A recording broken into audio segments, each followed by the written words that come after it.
척추관 협착증에 대해서 더욱 자세히 알아보는 척추관 협착증 바로 알기 2편. 오늘은 중심성 협착증과 측방성 협착증에 대해 알아보겠습니다. 이 본 내용은 척추관 협착증의 도친 치료라고 하는 2부 내용을 바탕으로 만들어졌습니다.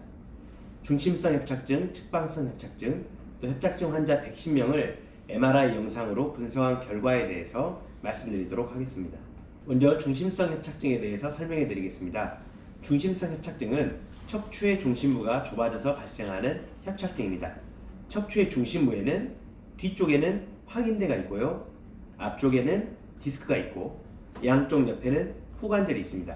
따라서 황인대는 점점 퇴행에 의해서 두꺼워지고 디스크는 뒤로 밀려나오게 되고 후관절은 비우가 되고, 이러한 세 가지 원인이 복합되어 만들어진 협착증이 중심성 협착증입니다. 중심성 협착증의 경우에는 한 분절이 아니라 여러 분절에서 이상이 발견되는 경우가 많은데요. 또 중심성 협착증은 척추의 전후방이 좁아지면서 가운데 부위에 있는 마미신경총을 압박하게 되어 다양한 증상을 나타낼 수 있습니다. 황인대의 두께를 가지고 중심성 협착증을 측정하는 방법이 있습니다. MRI를 찍어보면 황인대의 두께를 알 수 있는데요. 건강한 척추는 4mm 이하인데 반해서 중심성 협착증 환자분들은 황인대가 7에서 8mm, 즉 보다 두꺼워진 것을 발견할 수 있습니다. 또 황인대가 두꺼워지다 보면 척추 전후관의 직경이 좁아지게 되는데요. 이런 경우는 황인대뿐 아니라 앞에서는 디스크가 흘러나오기 때문에 디스크와 황인대, 또 양옆에 있는 후관절 영향을 줄 수 있죠. 척추 전후관의 직경을 가지고 종합적으로 협착을 일으키는 여러 요인들이 고려되어 협착증을 측정하는 방법이 있습니다. 그래서 척추관 전후관의 직경이 10mm 이하인 경우에는 절대적 협착, 10에서 14mm 이하인 경우는 상대적 협착으로 우리가 진단하기도 합니다. 하지만 여기서 중요한 것은 위양성률이 높다는 것인데요. 이 말은 무엇이냐고 하면, 만약 황인대의 두께가 8mm여도 협착증 증상을 일으키지 않는 경우가 매우 많습니다. 척추 전후관 직경이 8mm여도 협착증 증상을 일으키지 않는 경우도 매우 많습니다. 즉 MRI 영상만 가지고 황인대의 두께와 척추 전후관 직경을 측정해서 협착증을 확진할 수 없다는 것입니다. 그래서 협착증을 진단할 때는 환자의 증상, 이학적 검사 등 다양한 요인들을 고려해서 진단해야 되겠습니다. 다음은 측방성 협착증에 대해서 설명해 드리겠습니다. 측방성 협착증은 이 중심부 옆에 있는 측방 부위에서 발생한 협착증인데요. 크게 측은하 협착증과 신경근관 협착증 두 가지로 구분이 됩니다. 측은하라고 하는 것은 가운데 있는 이곳이 중심부고요, 중심부 바로 옆에 있는 이곳이 측은하입니다. 즉 신경이 척수에서 나오면서 이 터널로 들어가기 직전에 좁아지는 부위, 이곳에서 협착이 일어날 가능성이 매우 높습니다.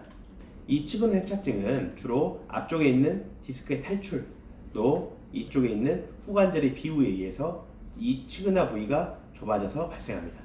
측은하의 정상 높이는 보통 5mm인데 측은하 협착증이 있는 경우에는 3에서 4mm가 되어 있는 경우가 많다고 합니다.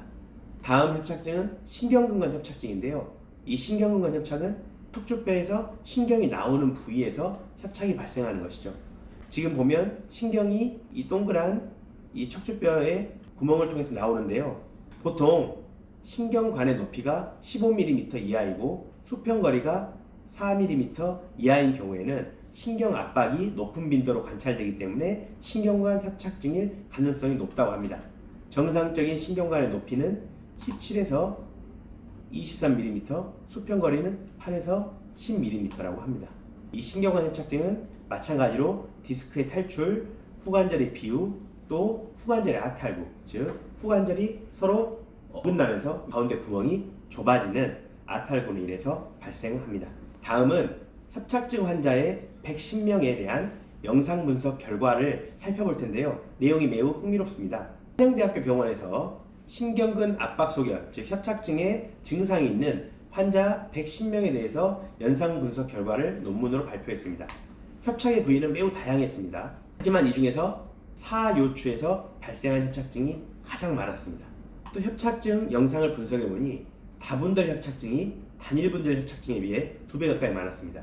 자, 중심성 협착증 유형에서는 단일 척추 협착에 비해 다발성 협착이 연령이 6세가 높았어요. 이 말은 단일 척추 협착이 나이가 들면 다발성 척추 협착이 되는 거예요. 그래서 다발성 척추 협착이 평균 연령이 높죠. 측방성 유형에서는 평균적으로 나이가 많았어요. 이 이유는 뭐냐면 보다 젊은 나이에 측방성 협착에 걸리기 때문입니다.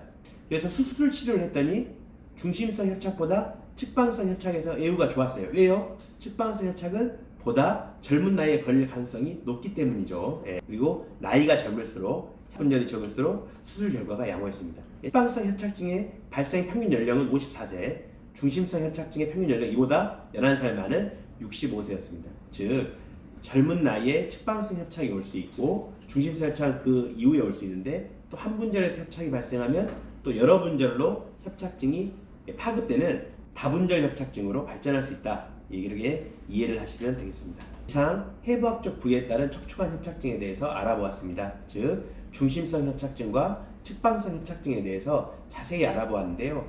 오늘 영상에서 가장 중요한 것을 다시 한번 말씀드리자면 영상에서 척추관 협착증의 정도가 심하다고 할지라도 증상이 나타나지 않는 경우도 매우 많습니다. 따라서 MRI만 찍고 내 협착증이 너무 심한 거 아니야? 이렇게 섣부르게 판단하실 필요는 없고요. 증상과 이학적 검사 등 또 경험 많은 의사를 만나서 척추관 협착증에 대해서 종합적으로 판단하는 것이 매우 중요하고 거기에 따라서 치료 방법을 선택하는 것이 매우 중요하다고 할 수 있겠습니다. 척추관 협착증 누구나 걸릴 수 있는 질병입니다. 현명한 관리가 꼭 필요해 보입니다. 오늘은 여기까지 말씀드리겠습니다. 감사합니다.